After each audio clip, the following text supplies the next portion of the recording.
네, 우리 패스파인더 대원 여러분 안녕하세요. 저녁을 조금 덜 먹은 것 같아요. 여러분 안녕하세요.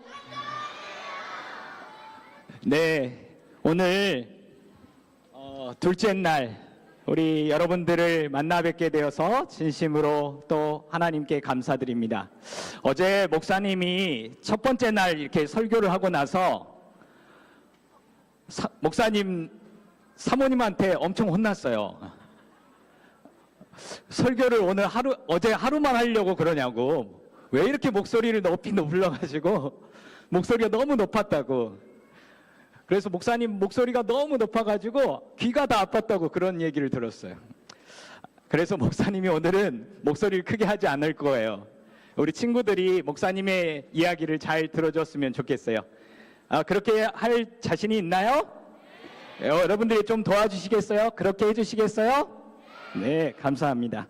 오늘 둘째 날 우리 여러분들에게 진심으로 이야기하고 싶은 말은 이 밑에 기록되어 있습니다. 우리 함께 좀 읽어볼까요? 여러분을 향한. 우리 함께 읽어보겠습니다. 시작. 늘 향한 하나님의 크신 계획을 신뢰하세요. 오늘 대예배 시간에 우리 청소년부장님께서 다니엘서 3장에 관한 이야기를 해주셨어요. 목사님이 사실은 4번 이렇게 설교를 하게 되는데 우리 다니엘 3장에 관한 이야기를 잘 하지 못할까봐 걱정이었는데 우리 청소년부장님이 오늘 다니엘의 새 친구들에 관한 이야기를 잘 설명해 주셔서 목사님이 참 기뻤습니다. 여러분들도 이 다니엘의 새 친구들처럼 용기 있는 믿음의 친구들이 되기를 간절히 바랍니다. 우리가 다시 한번 잠시 우리 다니엘서 1장의 이야기 속에서 다니엘에 관한 이야기를 조금만 더 해보려고 해요. 자, 오늘 우리 친구들과 함께 읽을 말씀이 있습니다. 우리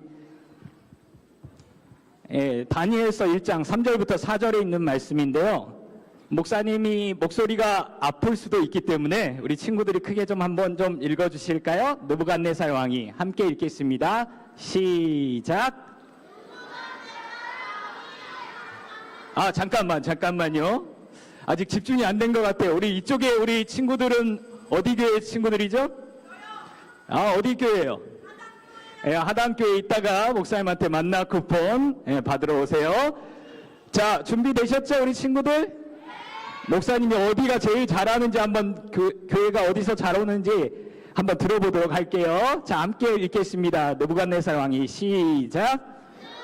느부갓네살 왕이 아스부나스 환관장에게 명령하여 포로로 잡혀온 이스라엘의 왕족과 귀족의 아들 중에서 몇 명을 왕궁으로 데려오게 했습니다.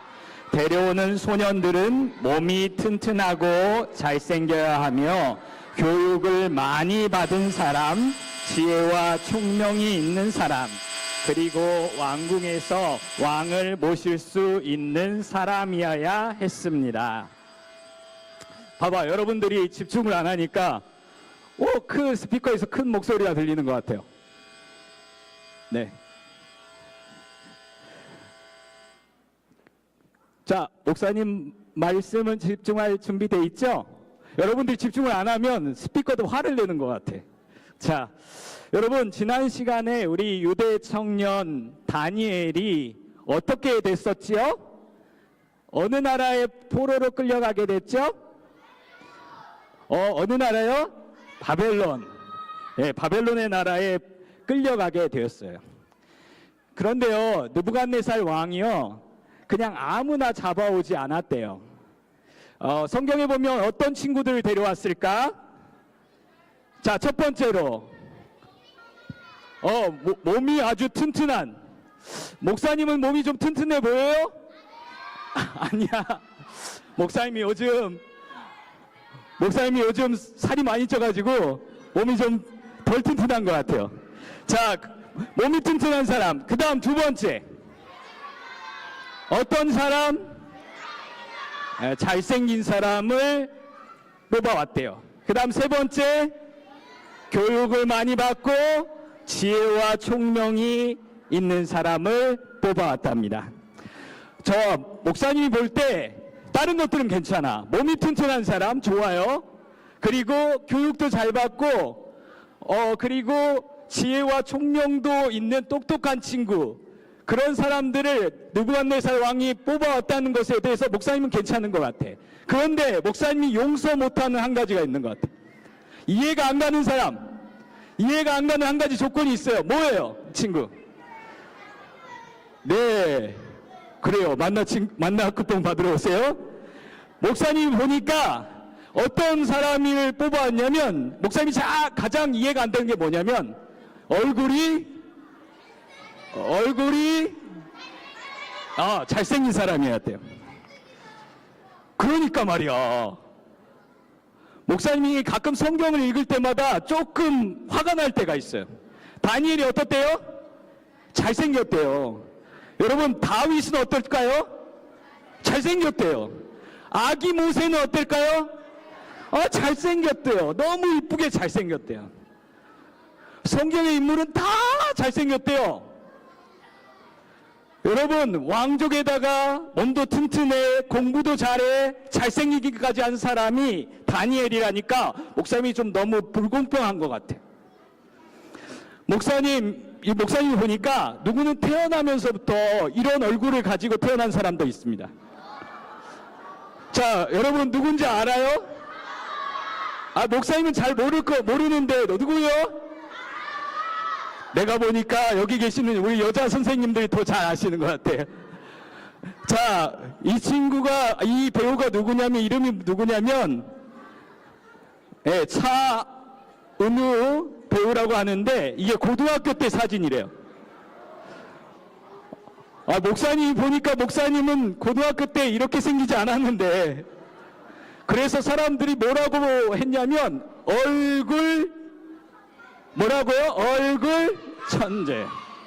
얼굴이 천재래요. 목사님이 생각해보니까 너무하신 것 같아. 어떤 사람은 태어나서부터 얼굴을 이렇게 가진 사람이 있고, 어떤 사람은 어때요? 목사님 거울을 이렇게 오늘 찬찬히 봤어요. 여러분들에게 보려고. 목사님 얼굴은 하나님이 좀 신경을 좀 덜 쓰신 것 같아. 그래요. 만나 쿠폰 꼭 받아오세요. 이 응답을 받으려고 하는 건 아닌데. 자. 근데 목사님이 보니까 어떤 사람은 얼굴도 잘생겨, 운동도 잘해, 똑똑하기까지도 하고 그래요. 근데 목사님이 보니까 나한테는 그런 걸 많이 안 주신 것 같아. 그래서 좀 불공평한 것 같은 생각이 드는 거예요. 여러분, 여하튼 간에 다니엘은 사람은 어떤 사람이었어요? 아주 대단한 사람이었어요. 사람들이 부러워하는 외모도 가지고 있었고요. 집안도 장난이 아니고, 그리고 지혜롭고 똑똑한, 우리 모두가 닮기 원하는 그런 사람이었대요. 그런데 여러분, 다니엘에게 심각한 문제 하나가 있었어요. 얼굴도 잘생겼고 몸도 튼튼하고 똑똑한데 뭐가 문제였을까요? 그래요. 유대 나라가, 자기가 속한 유대 나라가 어떻게 됐어요? 망했어요. 그 나라가 망하고 나니까 잘생긴 용모가, 대단한 지식이 아무짝에도 쓸모가 없었대요. 우리 친구들, 우리가 인생을 살 때 보면 내 마음대로 되지 않을 때가 있어요. 내 계획대로 되지 않을 때가 있어요. 내 계획대로 살고 싶은데 그렇게 되지 않을 때가 있어요. 여러분, 여기 한 사람의 성적표가 있습니다. 누구의 성적표일까요?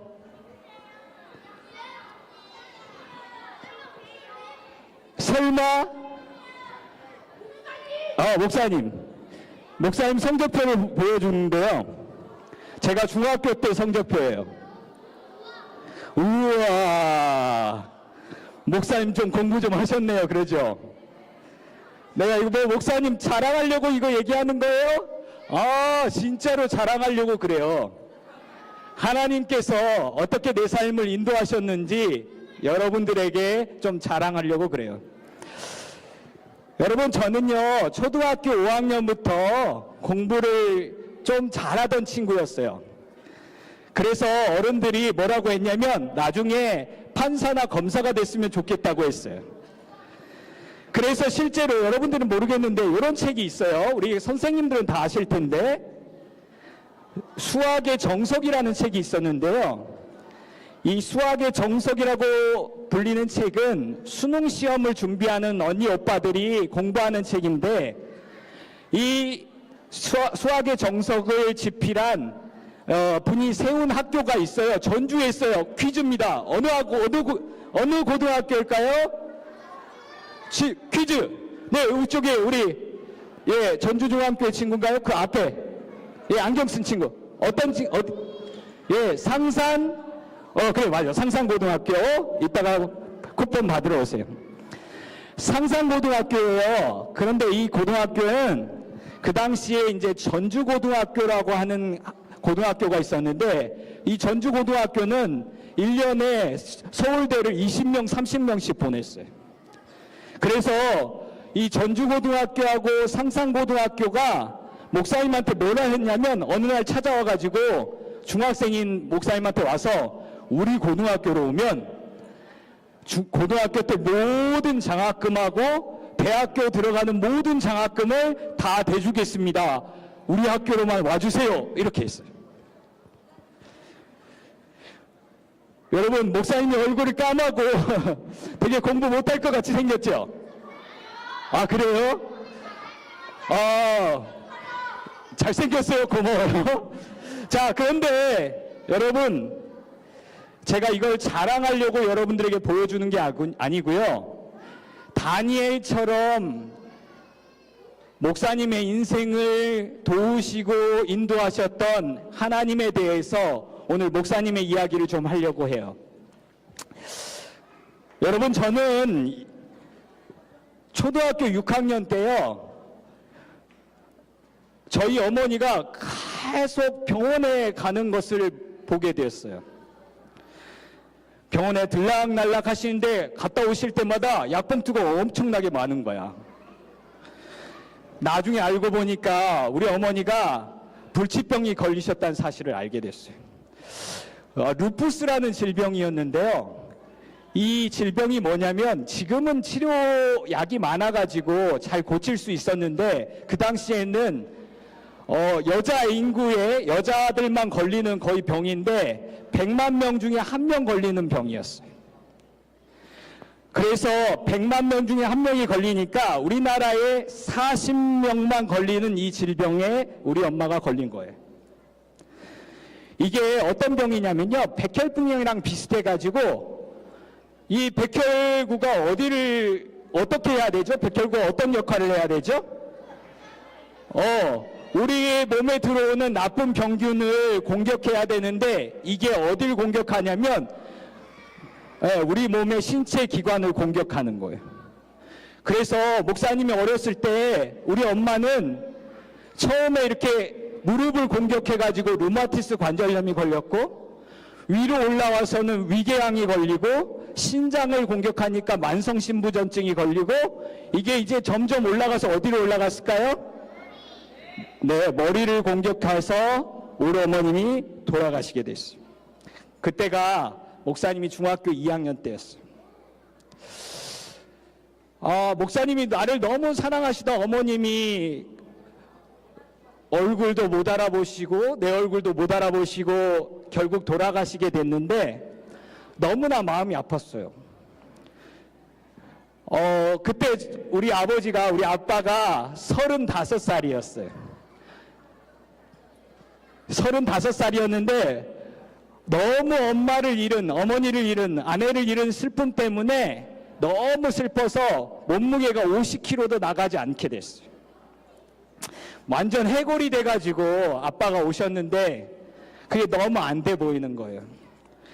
그래서 어떤 분이 35살밖에 안 됐으니까 우리 아빠한테 새로운 새로운 분을 이제 재혼을 하게 된 거예요. 근데 목사님이요, 고등학교 1학년 때였던 것 같아요. 어느 날 목사님이 기숙사에 있었는데 전화 한 통이 오는 거예요. 따르릉 전화가 와서 재영아 와서 아빠한테 전화 왔다, 전화 받아봐라, 그렇게 하는 거예요. 그래서 목사님이 전화를 받았는데 아빠가 뭐라고 얘기하냐면 재영아, 이번 달에 목사님 아빠가 너한테 이번 달에 기숙사비하고 수업료를 보내줄 수 없을 것 같아. 미안해. 이렇게 얘기하는 거예요. 알고 보니까 그 소개해줬던 그 새로운 새어머님이 어머니가 돌아가시면서 있었던 모든 통장과 보험금과 모든 것들을 가지고 하루아침에 도망을 가버리신 거예요. 목사님이요, 그날부터 돈이 없으니까 식당에 가서 뭘 했냐면 설거지를 했어요. 설거지를 하면서 학교를 다니기 시작했어요. 목사님이 생각해보니까 다 같은 친구들인데 너무 창피한 거예요. 우리 친구들은 다 점심시간 되면 학교에 이제 끝나고 나서 집에 가서 또 기숙사에 가서 밥을 이렇게 맛있게 먹는데 난 뭘 하고 있어야 돼요? 접시를 닦아야 되는 거예요. 친구들이 막 밥 먹는데 나를 보는데 너무 창피한 거야. 그래서 목사님이 생각한 게 뭐냐면 내 인생은 이미 너무 실패인 것 같아. 그런 생각을 했어요. 여러분, 혹시 여러분 때문에 사람이 죽어본 경험을 한 적이 있나요? 그런 적 없죠. 이게 말도 안 되는 얘기라고 생각할 텐데요. 목사님에게는 그런 고통스러운 경험도 있어요. 완도교회에서 지금 이 캠포리에 참여한 친구가 있는지 모르겠는데요. 완도교회 있나요? 완도교회 있나요?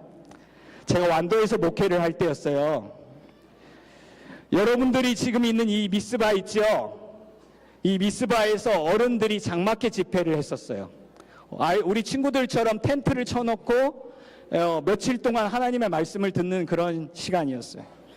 그런데 그때 목사님 집에 2명의 여자아이들이 있었어요. 그 여자아이들은 어떤 친구들이었냐면 아빠가 알코올 중독이라서 막 때리고 아동학대를 해가지고 너무 불쌍해서 목사님이 2 아이들을 데리고 와가지고 우리 집에서 같이 지내고 있었어요. 딱 한 달만 같이 데리고 있자. 근데 이제 장막기 집회가 있으니까 목사님이 어떤 역할을 했냐면 어린이들을 이렇게 돌보고 있어가지고 장막기 집회를 하는데 이 친구들을 데리고 갈 수가 없는 거야. 그래서 아이들을 집으로 돌려보내려고 하니까 한 집사님이 저한테 이렇게 얘기했어요. 그 아이들 밥도 못 먹는데, 집에 돌아오면 밥도 못 먹는데 목사님 데리고 가서 장막회에서 같이 밥을 먹읍시다 라고 했어요. 그래서 제가 막 손사래를 쳤어요. 아이고 집사님, 거기 어른들 말씀 듣는 거지 아이들은 별로 재밌는 거 없어요. 데리고 갈 필요 없어요. 이렇게 얘기를 했어요. 그때 집사님이 한사코 그 아이들 데리고 가자는 거예요. 여러분, 아마 오늘같이 어젯밤 같은 그런 날씨였을 것 같아요. 태풍이 올라온다고 했는데 그 태풍이 원래는 중국 쪽으로 이렇게 지나가기로 했었어요.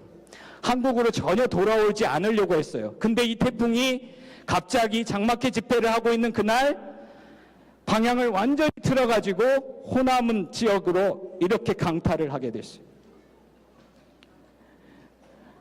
그래서 우리가 있는 이 미스바, 아름답게 되어 있는 이 미스바에 불도 다 꺼져버리고 비가 너무 많이 내려가지고 물이 막 계곡물이 넘치기 시작하는 거예요.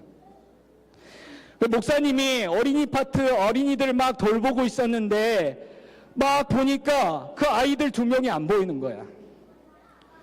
그래서 막 집사님 아이들 어디 갔어요? 막 얘기를 하는데 그 아이들이 안 보이는 거예요.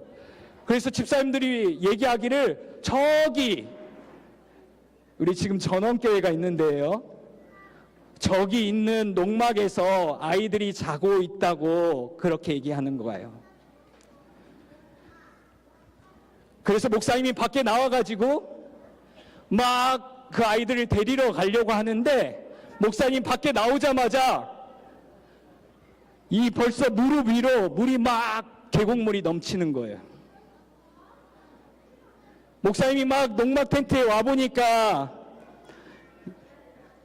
불은 다 꺼져 있고 오직 그 농막에 있는 랜턴 하나만 보고 막 목사님이 갔거든요. 가보니까 그 아이들이, 여자아이들이 빗소리에 막 잠을 막 자고, 잠에 취해서 자고 있는 거예요. 그래서 그 아이들 데리고 이제 가려고 하는데 두 여자 중학생들이라서 너무 힘들어가지고 제가 남집사님들한테 전화를 했어요. 남자 집사님들 어서 와서 우리 이 아이들 좀 데리고 갔으면 좋겠어요 라고 했어요.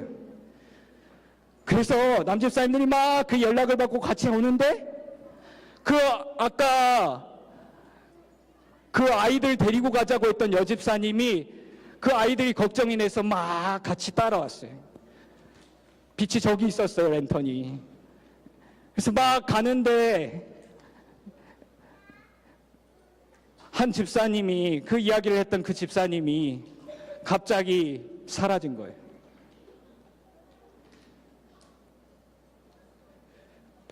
발을 헛디뎌서 계곡물이 넘치는 그 물에 휩쓸려 가신 거예요. 목사님이요, 그날 무슨 기억이 있는지 몰라요. 기억이 완전히 사라져 버려가지고요. 막 비가 막 내리는데 목사님이 막 뛰쳐나가더래요. 그래서 한 선배 목사님이 목사님을 막 끼어앉았어요. 부둥켜 안고 막 껴안고 못 나가게 했다는 거예요. 내 잘못이야, 내 잘못이야, 내 잘못이야 하면서 막 뛰쳐나가는 저를 막 부둥켜 안았대요. 네 잘못 아니라고. 목사님이 다음날 뭘 봤는지 알아요? 우리 친구들? 저기 숲풀가에 걸려져 있는 돌아가신 여집사님의 얼굴을 보게 됐어요. 여러분, 시게마츠 기요시라는 사람, 일본 작가가 쓴 십자가라는 책에 이런 말이 있습니다. 인간은 죽고 싶을 만큼 괴로울 때 절망할까? 아니면 죽고 싶을 만큼 괴로운데 어느 누구의 도움도 받을 수 없을 때 절망할까? 죽고 싶을 만큼 괴로운 게 정말 고통스러운 걸까요? 아니면 죽고 싶을 만큼 마음 아프고 고통스러운데 어떤 사람의 도움도 받지 못할 때 고통스러운 걸까요? 여러분, 목사님이요, 지금 여러분들에게 나 이렇게 힘들었어, 여러분들 좀 알아주세요, 이렇게 이야기하고 싶은 게 아니에요. 여러분들에게 이 가슴 속에서 꼭 하고 싶은 말이 있어서 그래요. 우리 친구들이 지금부터 설교를 잘 들어야 해요. 다니엘이 대단한 사람이었죠. 여기 지도에 보면 우리가 기억해야 할 게 있는데요. 바벨론이 예루살렘에서 직선거리로, 다른 성경책의 기록에 의하면, 파워포인트 좀 보여주시겠어요? 네, 송출이 안 되는 것 같은데, 이 바벨론이 예루살렘에서 직선거리로 약 900km입니다. 곡선거리로 따지면 1500m예요. 근데 다른 성경책에 보면 예루살렘에서 바벨론까지 가는데 몇 개월이나 걸렸을까요? 4개월이 걸렸대요. 이 거리는 하루에 약 10km씩 포로로 끌려가면서 걸어가야 되는 거리예요. 이 다니엘과 세 친구들이 포로로 끌려가는 4개월 동안 무슨 생각을 했을까요? 하나님 어디 계십니까? 하나님 나 좀 도와주세요. 저 집으로 돌아가게 해주세요. 하나님 어디 계세요? 그렇게 얘기하지 않았을까요? 다니엘서 1장 8절에 다니엘이 뜻을 정해서 하나님의 자녀답게 살아가겠다고 결심했잖아요. 이 결심이 어디서 나왔을까요? 매일매일 4개월 동안 바벨론으로 끌려가는 그 순간순간마다 결심하고 또 결심한 거예요. 나는 하나님의 뜻대로 살겠다. 사랑하는 우리 패스파인더 여러분, 여러분이 살다 보면요, 여러분들이 감당하지 못할 아픔과 고통과 상실을 경험할 때가 올 겁니다. 목사님처럼 이렇게 참담한 경험을 안 할 때라도요, 그렇게 하지 않더라도요, 여러분들의 삶에 어렵고 힘든 순간이 올 때가 있을 거예요. 그러면 목사님, 오늘 설교했던 목사님의 이야기를 꼭 들었으면 좋겠어요. 별처럼 빛나는 여러분들을 가리우는 어떤 암흑과 같은 인생의 어려운 순간이 오거든, 그런 순간이 오거든 꼭 기억하세요. 내가 왜 이런 고통의 순간이 왔는지, 하나님께서 내 인생에 어떤 계획이 있으신지 끊임없이 하나님께 물어보는 우리 친구들이 되었으면 좋겠어요. 여러분, 절대 포기하지 마세요. 끝까지 여러분을 향한 하나님의 계획하심이 있다고 믿고 하나님께 기도하시기를 간절히 바랍니다. 제가 하는 말이 아니에요. 하나님의 말씀이 이렇게 얘기합니다. 이 말씀 함께 읽어볼까요? 주께서, 시작. 주께서 유다왕 여호야김과 하나님의 전 그릇 얼마를 그의 손에 넘기심에, 목사님이 이 말씀을 읽을 때마다 마음이 막 뭉클해져요. 다니엘이 다니엘서 1장을 기록한 것은 한참 후에요. 이렇게 기록한 거예요. 왜 나라는 멸망했을까? 나는 왜 집으로 못 돌아갈까? 나는 왜 4개월 동안 포로로 끌려갈까? 내 사랑하는 내 어머니, 내 아버지를 다 잃어버리고 다 그렇게 힘들고 힘든 순간을 나는 왜 보내야 될까? 아, 그렇구나. 하나님께서 이 모든 일을 주관하고 계시고 계획하고 계시는구나. 하나님께서 다 알고 계시기 때문에, 하나님의 계획이 있기 때문에 이렇게 하시는구나. 여기 또 다른 하나님의 말씀이 기록되어 있습니다. 우리 함께 읽어볼까요? 여호와의 말씀이니라. 시작. 여호와의 말씀이니라. 너희를 향한 나의 생각을 내가 아나니 평안이요 재앙이 아니니라. 너희에게 미래와 희망을 주는 것이니라. 목사님이 이 성경절을 읽으면서 영어 성경에 이렇게 기록되어 있어요. 목사님 영어를 잘 못하지만 한번 읽어볼게요. For I know the plans that I have for you, declares the Lord, plans for welfare and not for calamity, to give you a future and hope. 여러분, 여기 뭐라고 얘기하냐면 하나님의 생각은 바로 여러분을 향하여 한 사람 한 사람 별과 같이 빛나는 여러분들을 향하여 하나님의 계획하심이 있다는 것입니다. 여러분들을 향하여 한 사람 한 사람 특별한 계획들을 가지고 계신다는 거예요. 그래서 수영말리 다니엘이 포로로 끌려오는 모든 순간들이 하나님의 계획하심 속에 있다는 거예요. 우리 친구들, 우리 목사님과 함께 약속해 볼까요? 다음 슬라이드 좀 부탁합니다. 어떻게 힘들고 고통스러운 순간이 오거든, 정말로 힘든 순간이 오거든 목사님하고 오늘 약속해요. 자, 우리 함께 읽겠습니다. 하나님은 나를 향하면 우리 친구들은 큰 계획이 있습니다. 이렇게 외쳐주시면 좋겠어요. 준비됐나요? 네! 하나님은 나를 향한, 다시 한번 목사님 목소리가 마음에 안 들어. 자, 하나님은 나를 향한, 여러분, 하나님께서는 여러분을 향한 큰 계획이 있으십니다.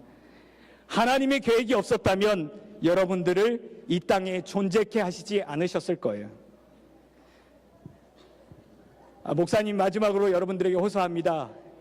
여러분, 얘들아, 여러분들의 인생은 앞으로 너희들이 걸어가야 할 하얀 도화지란다. 이 도화지를 마주하는 첫 시간이 지금 너희들이 지금 서 있는 곳이야. 그 하얀 도화지에다가 어떤 그림을 그려 넣을지는 너희들의 몫이지만 아무렇게나 흔적을 남기는 사람이 안 되었으면 좋겠어. 여러분들이 후회하지 않을 아름다운 그림들을 그려내는 우리 패스파인더 대원들이 되기를 간절히 소망합니다. 하나님의 손에 여러분들의 뜻을 맡길 수만 있다면 여러분의 인생에 일어나는 어떤 고통도, 어떤 실패도, 어떤 물음표도 하나님의 계획표 속에 있음을 기억하시고 안심하시기를 간절히 바랍니다. 다니엘처럼 우리의 인생의 계획표를 하나님께 드리는 우리 패스파인더 대원들이 되길 간절히 바라며 말씀을 마치겠습니다.